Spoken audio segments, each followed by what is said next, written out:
Informasi lainnya, saudara, komunitas pecinta satwa melepas liarkan tukik dari hasil budidaya di tempat penangkaran penyu di Pantai Lampu, Kabupaten Aceh Besar.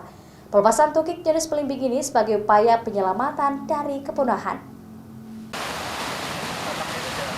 Maraknya perburuan telur penyu di sepanjang Pantai Lampu mengakibatkan langkanya habitat penyu belimbing di wilayah itu. Apalagi Pantai Lampu menjadi lokasi wisata yang kerap dikunjungi wisatawan sehingga membuat penyu tidak bisa berkembang biak. Kondisi ini membuat komunitas pecinta satwa berinisiatif membudidayakan penyu agar tidak punah. Telur penyu yang berhasil dinetaskan tersebut merupakan telur yang dibeli dari pemburu telur penyu.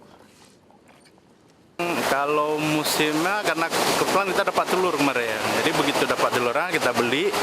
Jadi kita kami sendiri lah. Kita tanam dari pemburu. Jadi alhamdulillah dari 100 yang kita beli 80 berhasil jadi tuki. Biasa ada orang yang cari dah karena kalau di Rami sendiri nihil berhasil karena ini kan udah kawasan wisata. Jadi karakternya udah rame orang. Dari 100 telur penyu yang ditangkar, namun yang berhasil dinetaskan hanya sebanyak 80 ekor tukik atau bayi penyu jenis tukik belimbing.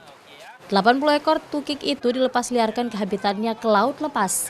Pelepasan ini juga melibatkan anak-anak sebagai edukasi kepada mereka untuk meningkatkan kecintaan kepada satwa yang dilindungi.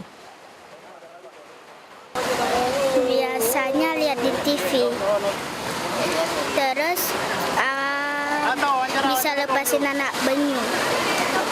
Senang. Kenapa senang? Karena seru. Budidaya penyu jenis belimbing penting dilakukan karena kian hari jumlah populasi penyu belimbing ini terus berkurang. Nova Misdayanti, Kompas TV, Aceh Besar.